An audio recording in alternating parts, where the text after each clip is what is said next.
దైవం లేని ఆలయాన్ని మనం ఎక్కడైనా చూసింటామా? అసలు కని విని ఎరుగునటువంటి ఈ ఘటన ఇది అక్షరాల నిజం. అక్కడ ఆలయం, ఇక్కడ దైవం. ఇంతకీ అక్కడ ఆలయం, ఇక్కడ దైవం ఏమిటా కథ? అదేమిటో ఒకసారి చూసొద్దాం పదండి. అదేమిటి, దైవం ఒక చోట, దేవాలయం మరో చోట, దైవం లేని ఆలయం అంటున్నారు అనుకుంటున్నారు కదా? ఇది అక్షరాల నిజం. దీనికి ఓ గొప్ప చరిత్ర ఉంది. గండికోటలో ఉన్నటువంటి మాధవరాయ స్వామికి, మైదుకూరులో ఉన్నటువంటి లక్ష్మీ మాధవరాయ స్వామి ఆలయానికి ముడిపడినటువంటి అంశం ఇది. గండికోటలో 16వ శతాబ్దంలో నిర్మించినటువంటి మాధవరాయ స్వామి ఆలయంలో అప్పటి ఏదైతే తురుష్కులు దండయాత్ర నేపథ్యంలో గండికోట చేరుకొని అక్కడ ఉన్నటువంటి మాధవరాయ స్వామి ఆలయంలో వచ్చేవారట. ఆ వచ్చిన నేపథ్యంలో అక్కడ అంటే ఒక రకంగా తురుష్కులు హింసను ప్రేరేపించే రీతిలో జరుగుతున్నటువంటి సమయంలో అక్కడ ఉన్నటువంటి ఆ హింసను చూడలేక స్వామివారు అక్కడి నుంచి ఒక చిన్న తొర్ర చేసుకొని అక్కడి నుంచి గండికోట నుంచి మైదుకూరులో ఉన్నటువంటి ఏదైతే చెలిమి అంటారు ఆ చెలిమి వద్దకు చేరుకున్నారంట. ఇంతకీ గండికోట ఆలయంలో విగ్రహం లేదు. ఆ విగ్రహం ఎక్కడుందో ఇప్పుడు మనం చూద్దాం పదండి. గండికోటలో ఉన్నటువంటి మాధవరాయ స్వామి ఆలయంలో ఉన్నటువంటి మాధవరాయ స్వామి ఇక్కడ అంటే ఏదైతే నవాబుల పాలనలో మీర్జుమ్లా పాలనలో ఇక్కడ అక్కడి నుంచి తొర్రు చేసుకొని ఇక్కడ అంటే ఒకప్పుడు ఇది చెలిమిగా ఉండేది, ప్రస్తుతం దీన్ని బావిగా తయారు చేశారు. అంటే ఇక్కడ స్వామివారు లభ్యమయ్యారు. దాదాపు 300 సంవత్సరాల క్రితం ఇక్కడ మాధవరాయ స్వామి విగ్రహం ఇక్కడ ఉన్నటువంటి ఈ ఏదైతే చెలిమి ఇప్పుడు ప్రస్తుతం బావిగా ఉన్నటువంటి ఇక్కడ లభ్యమైనటువంటి ఈ విగ్రహమే మనం ప్రస్తుతం అక్కడ ఉన్నటువంటి ఆలయంలో ఏదైతే లక్ష్మీ మాధవరాయ స్వామి ఆలయంలో ఉన్నటువంటి విగ్రహము, ఆ విగ్రహానికి ఏదైతే ధనుర్మాసంలో ఇక్కడ ఉన్నటువంటి ఈ నీటిని తీసుకెళ్ళి ఆ స్వామివారికి అభిషేకం చేస్తారట. ఆ అభిషేకం చేసేటువంటి ఆనవాయితీ కూడా కొనసాగుతున్నటువంటిది. అంటే ఇక్కడ ఈ ఏదైతే బావిగా ఉన్నటువంటి చెలిమిలోనే ఇక్కడ స్వామివారి లభ్యం కావడం, ఆ తర్వాత మేకల కాపరి ఎవరైతే ఉన్నారో మేకల కాపరికి ఆ విగ్రహం కనిపించడం, ఆ తర్వాత ఇక్కడ విగ్రహాన్ని ప్రతిష్ఠించి 300 సంవత్సరాల క్రితం ఈ ఆలయాన్ని నిర్మించినట్లు కూడా అక్కడ ఉన్నటువంటి పూజావురులు అదేవిధంగా ప్రస్తుత చైర్మన్ కూడా చెప్తున్నటువంటి పరిస్థితి. అంటే ఒక రకంగా అక్కడ ఉన్నటువంటి గండికోటలో ఉన్నటువంటి మాధవరాయ స్వామి ఆలయంలో అక్కడ స్వామి కనిపించాడు, కానీ అదే స్వామి ఆ ఆలయంలో ఉన్నటువంటి స్వామి ఇక్కడ వెలిసినట్లు కూడా చరిత్రను బట్టి తెలుస్తుంది. గండికోటలో ఉన్నటువంటి ఏదైతే విగ్రహం ఉందో ఆ విగ్రహం ఇక్కడ ఉన్నటువంటి మైదుకూరు సమీపంలో ఉన్నటువంటి పాత ఊరిలో ఉన్నటువంటి చెలిమిలో అంటే ఒక పురాతన బావిలో లభ్యమైనటువంటి విగ్రహమే ఈ విగ్రహం. ఈ విగ్రహం గండికోటకు ముడిపెట్టారన్నటువంటి అంశం మీకు పూర్తిగా నేను వివరించే ప్రయత్నం చేస్తా. గండికోటలో మాధవరాయ స్వామి దేవాలయమే ఇందుకు నిదర్శనంగా చెప్తుంటారు. అంటే గండికోట 11వ శతాబ్దంలో ఏదైతే కాకరాజు పునాదులు వేశారో అయితే అప్పటి నుంచి కూడా దాదాపు 16వ శతాబ్దం వరకు ఏదైతే నిర్మాణంకి నోచుకోని పరిస్థితి అంటే విగ్రహ ప్రతిష్టకు నోచుకోని పరిస్థితి. 16వ శతాబ్దంలో పెమ్మసాని రామలింగ నాయుడు అందులో మాధవరాయ స్వామి ఆలయాన్ని నిర్మించినట్లు కూడా చరిత్రను బట్టి తెలుస్తుంది. 1652లో ఏదైతే గోల్కొండ నవాబు కుతుబ్ షా సైన్యాధికారి మీర్ జుమ్లా గండికోటపై దాడి చేశారు. ఆ దాడి సమాచారాన్ని ముందుగా తెలుసుకున్నటువంటి అప్పటి పాలకులు అక్కడి ఆలయంలో ఉన్నటువంటి ఇదే మాధవరాయ స్వామి ఇప్పుడు మనకు చూస్తున్నటువంటి ఈ మాధవరాయ స్వామిని మైదుకూరికి తరలించారని ఒక చరిత్ర అంటే ఒక రకంగా చెప్తున్నారు. అయితే దీనికి భిన్నమైనటువంటి చరిత్ర ఉన్నట్లు కూడా చరిత్రను బట్టి తెలుస్తుంది.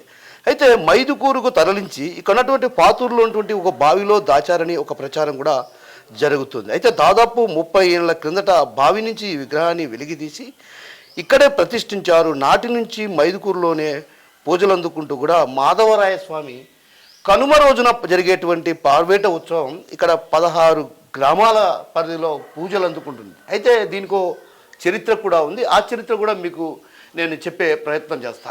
అయితే ఇక్కడ ఒకటి స్వామి అక్కడి నుంచి తొర్రులో నుంచి బయటకు వచ్చాడన్నటువంటి ఒక ప్రచారం ఉంటే, మరొక అంశం కూడా మీకు నేను ఇక్కడ వివరించే ప్రయత్నం చేస్తా. ఏదైతే అక్కడ ఉన్నటువంటి స్థానికులు ఎవరైతే అక్కడ అప్పట్లో ఆలనా పాలన అంటే ఆలయానికి సంబంధించి అక్కడ ఆలనా పాలన చూస్తున్నటువంటి వ్యవహారాల నేపథ్యంలో ఒక్కసారిగా దండయాత్ర గడవడం, అదేవిధంగా అక్కడ ఎవరైతే తురుష్కులు దండయాత్ర చేసినటువంటి నేపథ్యంలో నవాబులు అయితే ఆ నవాబులు గండికోటపై దండయాత్ర చేసిన క్రమంలో ఒక్కసారిగా మాధవరామ స్వామి ఆలయంలో హింసను ప్రేరేపించేవారు. ఆ హింసను చూసి స్వామివారు తట్టుకోలేక అక్కడి నుంచి ఒక తొర్రు చేసుకొని ఇక్కడ ఉన్నటువంటి ఏదైతే మైదుకూరు ప్రాంతానికి చేరుకున్నారని కూడా కొంత చరిత్ర అక్కడ ఉన్నటువంటి ఆ చరిత్రకారుల ఆనవాళ్ళను బట్టి తెలుస్తుంది. అయితే ఇక్కడికి వచ్చిన తర్వాత ఇక్కడ ఒక అంటే చెలిమిలాగా ఉన్నటువంటి ఆ ప్రాంతానికి మేక రోజు వెళ్ళి పాలిచ్చేదట. అంటే అక్కడ ఉన్నటువంటి ఆ చెలిమి వద్ద ఉన్నటువంటి ఆ ఆకులు అలుములు తింటూ అక్కడ సేదతీరుతూ అక్కడ ఉన్నటువంటి స్వామివారికి ఆ పాలు ఇచ్చేది అనేది ఒక చరిత్రను బట్టి తెలుస్తుంది. అయితే ఆ పాలిచ్చే క్రమంలో రోజు మేక వెళ్ళి పాలు ఇచ్చే క్రమంలో ఒకసారి ఆ మేకల యజమాని ఎవరైతే ఉన్నారో అటువైపుకు వెళ్ళి పరిశీలిస్తే అక్కడ మేక పాలిస్తున్న విషయాన్ని గ్రహించాడట.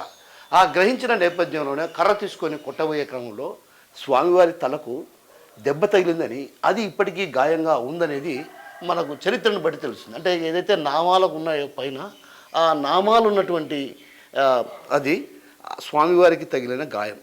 అయితే అప్పుడు స్వామివారు, నేను మాధవరాయ స్వామిని గండికోట నుంచి ఇక్కడికి వచ్చాను,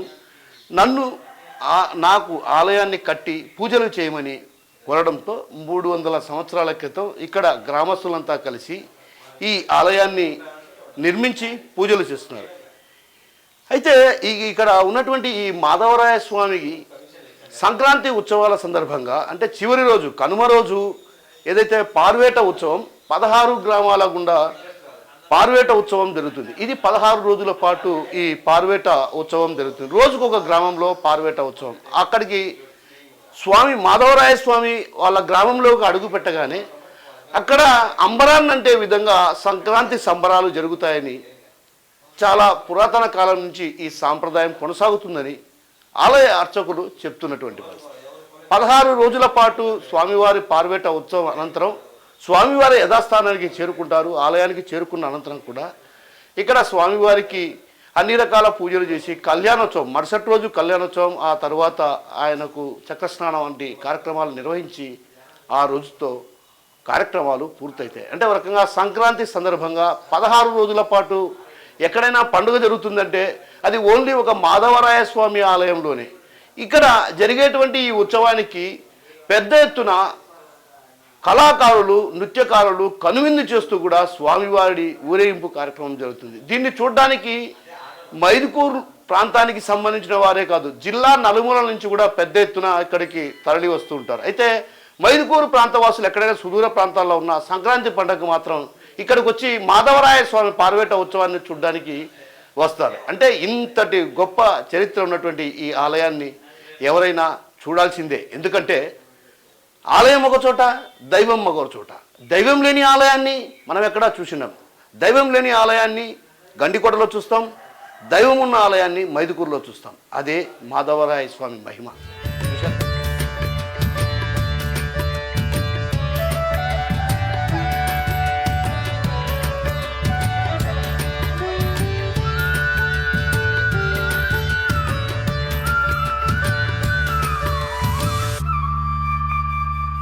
గురుభ్యో నమః. హరి ఓం. స్వామివారు వచ్చేసి లక్ష్మీ మాధవరాయ స్వామివారు. స్వామివారు ఇంతకుముందు రాజులు పరిపాలించే కాలంలో గండికోటలో స్వామివారు ఉన్నారన్నమాట. మీరు గండికోటకి వెళితే ఇప్పుడు కూడా ఇక దేవాలయం అక్కడ ఉన్నది. స్వామివారు మటుకు మన మైదుకూరులో ఉన్నారు. అది ఎందుకంటే గండికోటలో రాజులు పరిపాలించే కాలంలో రాజుగారికి మాధవరాయ స్వామి వారు ఇలవేల్పుగా ఉండేవారు. అప్పుడు మన గండికోట రాజును శత్రురాజులు గండికోటను ధ్వంసం చేస్తున్న సమయంలో స్త్రీలను అత్యాచారం చేయడము, నానా హింసలు చేస్తున్న సమయంలో మన యొక్క గండికోటను ధ్వంసం చేసే సమయంలో స్వామివారు అక్కడ నుండి ఒక స్వరంగ మార్గమున మైదుకూరు వచ్చారు. ఎలా వచ్చారంటే రాజుగారి చెల్లెలైనటువంటి గోవిందమ్మ వారు స్వామివారిని రాత్రి అంతా కూడా తీసుకొని రావడము, ఉదయం కూడా గడ్డివామలో దాచుకుంటూ మైదుకూరికి ఒక సెలిమి అంటే ఒక పెద్ద బావి ఉంది మైదుకూరు నడిబొడ్డున, ఆ బావి దగ్గరికి తీసుకురావడం జరిగింది. ఆ బావి ఉన్న ప్రాంతం కూడా అప్పుడు అరణ్యంగా ఉండేదన్నమాట. ఈ చెట్లు చేమలతో ఉన్నది. ఒక మేకపై డైలీ ఆ బావి దగ్గరికి వెళ్ళి పాలు ఇస్తుంటే అప్పుడు మేకలు కాబట్టి ఎందుకు ఇక్కడ ఇస్తుందని చూసేసరికి స్వామివారికి కర్రతో కొట్టేసి స్వామివారు తగులుతుంది. అప్పుడు స్వామివారు ప్రత్యక్షమై, ఓరి మానవ, నేను ఇక్కడ గండికోట నుంచి వచ్చాను, నేను మాధవరాయ స్వామివారిని, నాకు దేవాలయం నిర్మించని చెప్పడంతో అప్పుడు గ్రామ పెద్దలు అందరూ కలిసి మన మైదుకూరికి నడిబొడ్డున మాధవరాయ స్వామి దేవాలయం నిర్వహించడం జరిగింది. అప్పటి నుండి కూడా ప్రతి సంవత్సరము సంక్రాంతి ఉత్సవాలు, ధనుర్మాసము అన్నీ కూడా చాలా వైభవయుతంగా జరుగుతున్నాయి. స్వామివారు ఏదంటే ధనుర్మాసం డిసెంబర్ 16వ తేదీ నుంచి భోగి పండుగ వరకు కూడా ధనుర్మాసము పూజా కార్యక్రమం ఉంటుంది. ఆ పూజా కార్యక్రమంలో స్వామివారికి ధనుర్మాసం నెల మొత్తము కూడా ఆ పెద్ద బావిలోంచి నీళ్లు తీసుకురావడం జరుగుతుంది. అదేవిధంగా మొదటి రోజు భోగి పండుగ రోజు ఊళ్ళో గ్రామోత్సవం ఉంటుంది, రెండవ రోజు కూడా గ్రామోత్సవం ఉంటుంది, మూడో రోజు కనుమ పండుగ రోజు స్వామివారికి పారువేట మహోత్సవం జరుగుతుంది. ఆ పారువేటలో స్వామివారు బయలుదేరి 16 గ్రామాలకు వెళ్తారు. ఆ 16 గ్రామాలు వెళ్ళినప్పుడు ఏ ఊరికి స్వామివారు వెళ్తారో ఆ రోజు ఆ ఊళ్ళో సంక్రాంతి పండుగ వైభవపేతంగా జరుపుకుంటారు.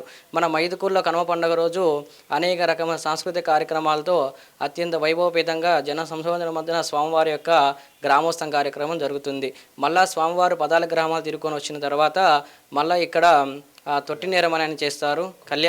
కళ్యాణం చేసి గరుడ వాహనం మీద తొట్టినేరం అని చేసి స్వామివారికి చక్ర స్నానం చేయించి మళ్ళీ స్వామివారి విగ్రహాలు ఇక్కడ యథాస్థానంగా చేసేస్తారు. నేను బెల్లం సుబ్బరాయుడు, ఈ దేవస్థానం చైర్మన్. గండికోట నుంచి ఇక్కడికి దాదాపు 16వ శతాబ్దంలో వచ్చినట్టు మాకు చరిత్ర తెలుసు. అప్పటి నుంచి అనేక మైదుకూరు గ్రామ ప్రజలు ప్రతి సంవత్సరం సంక్రాంతి వైభవంగా జరుపుతుండ్రు.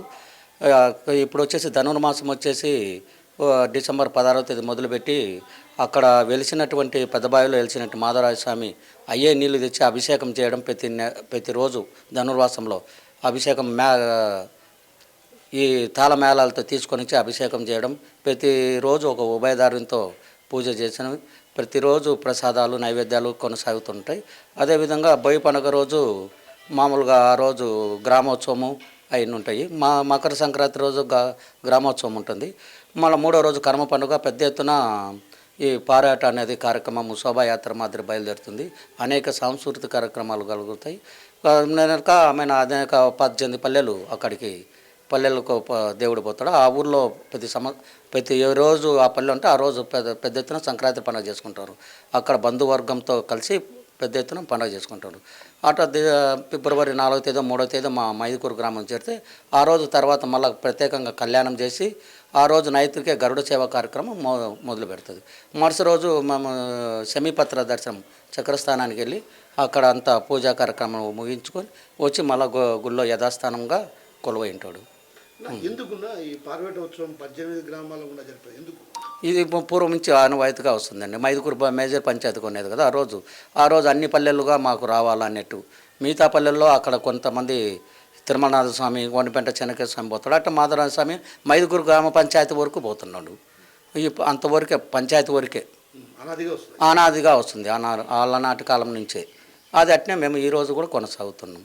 మధ్యలో ఎవరైనా గ్రామాలు పెరిగితే వాళ్ళకు కూడా కల్పిస్తున్నాం ప్రత్యేకంగా ఒక ప్రత్యేక రోజు ఏ ప్రాంతంలో అంటే ఆ ప్రాంతంలో. ఈ పార్వేట ఉత్సవం సందర్భంగా ఏ కళాకారులు వస్తారు ఇక్కడికి వచ్చేసి కేరళ బృందం ఒకటి, ఆమెన చెక్క భజన, కోలాటము, మంచి బృందావనము.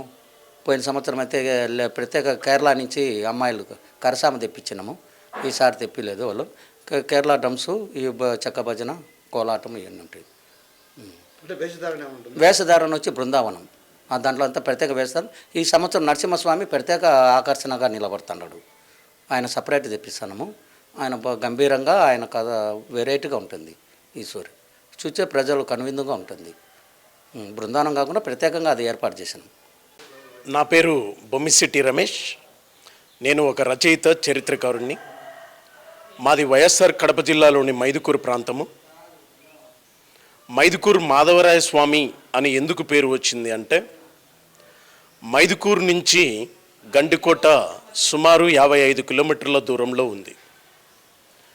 గండికోటను శక సంవత్సరం 1123లో కళ్యాణి చాళుక్య రాజైన అహవ్వ మల్ల దగ్గర బలిజ సామంతరాజు కాకరాజు అను రాజు ఉండేవాడు. ఆ రాజు కట్టించినదే ఈ గండికోట. గండికోటలో మాధవరాయ స్వామి ఆలయాన్ని 16వ శతాబ్దంలో పెమస్సాని రామలింగ నాయుడు కట్టించాడు. మాధవరాయ స్వామి ఆలయంలో మాధవరాయుడు ఉండేవాడు. ఆ తరువాత అంతకుముందు కాకతీయులు, కాయస్థులు, విజయనగర రాజులు ఈ గండికోట దుర్గాన్ని అభివృద్ధి చేశారు. మంచి భోజనం చేస్తున్న సమయంలో పంటి కింద ఒక రాయి పడినట్టు 1650వ సంవత్సరంలో కుతుబ్ షాహీల మంత్రి మీర్ జుమ్లా గండికోటపై దాడి చేశాడు. ఆ దాడిని పసికట్టినటువంటి పొలిమేర ఓబయ్య వంశస్థులు మాధవరాయ స్వామి విగ్రహాన్ని, మూల విరాట్టును తీసుకొని వచ్చి మైదుకూరు పెద్దబావిలో ఉంచారు. అలా పెద్దబావిలో ఉంచినప్పుడు ఈ పరిసర ప్రాంతంలో ఒక గొర్రెల కాపరి తన గొర్రెలను మేపుకునేవాడు. ఆ గొర్రెల మందలో ఒక మేక రోజు వచ్చి స్వామికి పాలు ఇచ్చేది. అది గమనించినటువంటి ఆ గొర్రెల కాపరి ఒక పెద్ద కర్రతో మేకను కొట్టబోగా స్వామికి తగిలింది. ఆ స్వామికి తగిలినటువంటి గుర్తు ఇప్పుడు మైదుకూరు మాధవరాయ స్వామిలో మనం ప్రత్యక్షంగా చూడవచ్చు. అలా మైదుకూరు మాధవరాయ స్వామి బావిలో ఉన్నప్పుడు, మూల విరాట్ ఉన్నప్పుడు మైదుకూరు పెద్దలంతా కలిసి ఈ మైదుకూరు మాధవరాయ స్వామి ఆలయాన్ని కట్టించాలి అని చెప్పి భీమేశ్వర ఆలయం పక్కనే మాధవరాయ స్వామి ఆలయాన్ని కట్టించారు. అలా మైదుకూరు మాధవరాయ స్వామి ఇక్కడ వెలిశాడు.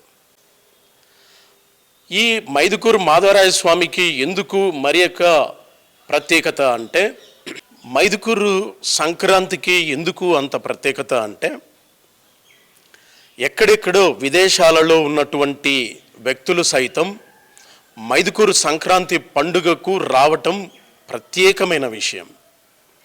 16 రోజులు 16 పల్లెల్లో ఊరేగుతూ స్వామిని అంగరంగ వైభవంగా ఊరేగిస్తారు. అలా ఊరేగించడం ఇక్కడి ఆనవాయితీ.